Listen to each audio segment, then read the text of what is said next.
I'm speaking to the people who want more. The people who want to be the fucking pinnacle. The people who want to be accomplished. The people who want to make a fucking difference. You guys are going to have to go all the fuck in.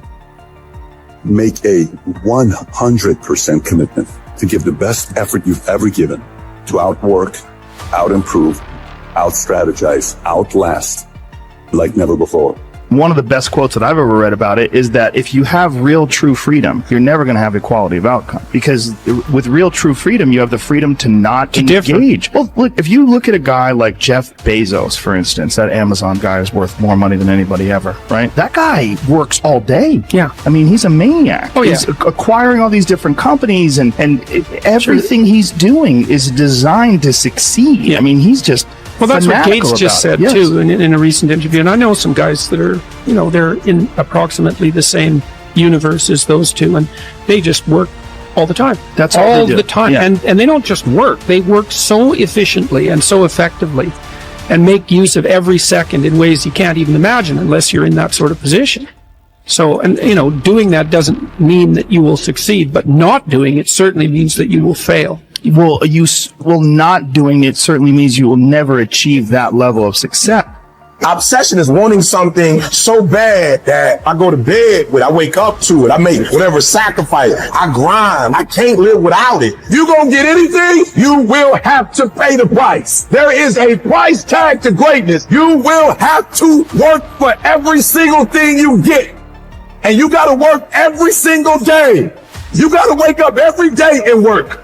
We do not retreat. We do not give up. We do not surrender. And the reason why most of you are not successful is because every single time stuff not going your way, you give up, you quit, you let go, and people feel weakness. They feel it. You can feel when somebody's not committed, when they're not all in, when they're not dedicated. And there's another level you get to when you go all in. Look at your belief system every single day and stick with it. Don't rush the process. Trust the process. Don't rush the process. Trust the process. Don't rush the process. Trust the process. People who do stuff consistently and on time, they surpass people who talented and gifted. Should never be satisfied with what you got. You should double your business. Triple it. If you accomplish something good with hard work, the labor passes quickly, but the good endures.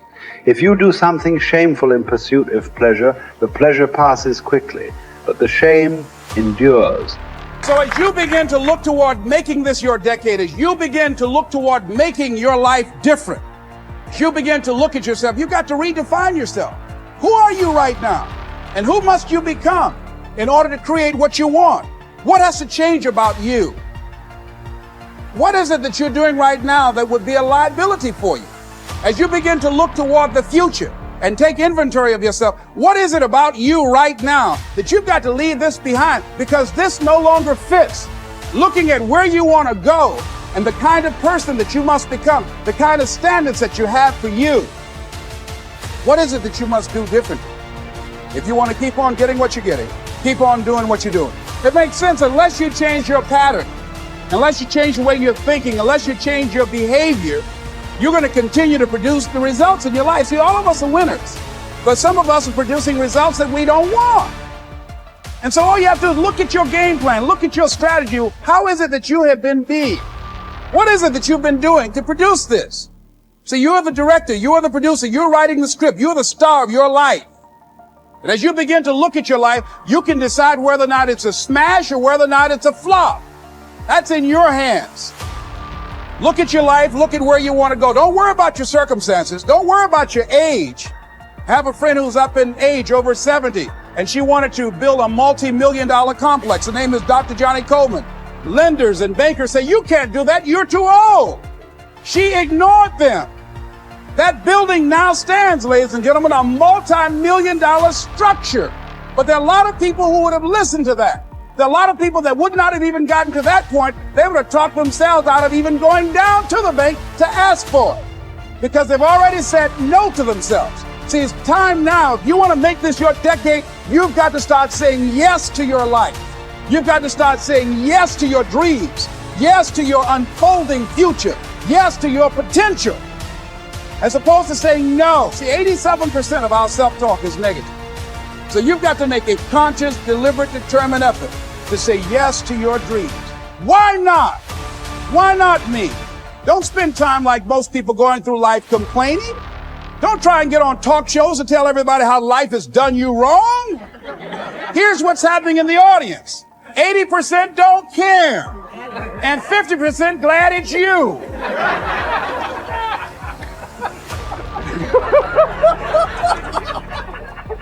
All right? So when you know that, you don't go around, oh, you know what they did to me? Who cares? Get away from me before they come back. Even as the sun doth not wait for prayers and incantations to rise, but shines forth and is welcomed by all, so thou also wait not for clapping of hands and shouts and praise to do thy duty. Nay, do good of thine own accord, and thou wilt be loved like the sun. Above all, remember that the door stands open. Be not more fearful than children, but as they, when they weary of the game, cry, I will play no more. Even so, when thou art in the like case, cry, I will play no more, and depart. But if thou stayest, make no lamentation. If you choose, you are free. If you choose, you need blame no man, accuse no man. All things will be at once according to your mind and according to the mind of God. Withdraw into yourself as far as you can. Associate with those who will make a better man of you. Welcome those whom you yourself can improve. The process is mutual. Men learn while they teach. Limiting one's desires actually helps to cure one of fear. Cease to hope, and you will cease to fear. Widely different as fear and hoping are, the two of them march in unison like a prisoner and the escort he is handcuffed to. Fear keeps pace with hope. Both belong to a mind in suspense, to a mind in a state of anxiety through looking into the future. Both are mainly due to projecting our thoughts far ahead of us instead of adapting ourselves to the present. I have learned to be a friend to myself, great improvement.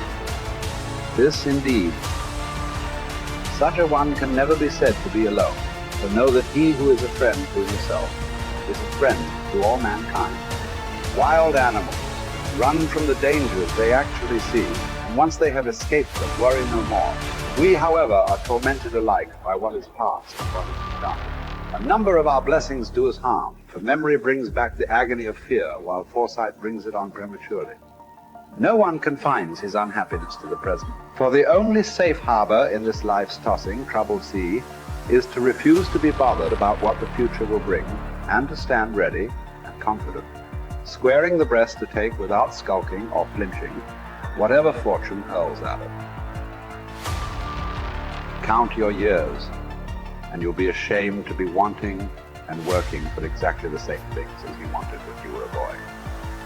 Of this one thing, make sure against your dying day, that your faults die before you do. Have done with those unsettled pleasures which cost one dear. They do one harm after they're past and gone, not merely when they're in prospect. Even when they're over, pleasures of a depraved nature are apt to carry feelings of dissatisfaction, in the same way as a criminal's anxiety doesn't end with the commission of the crime, even if it's undetected at the time. Such pleasures are insubstantial and unreliable. Even if they don't do one any harm, they're fleeting in character. Look around for some enduring good instead. And nothing answers this description except what the spirit discovers for itself within itself. A good character is the only guarantee of everlasting, carefree happiness. Even if some obstacle to this comes on the scene, its appearance is only to be compared to that of clouds which drift in front of the sun without ever defeating its light.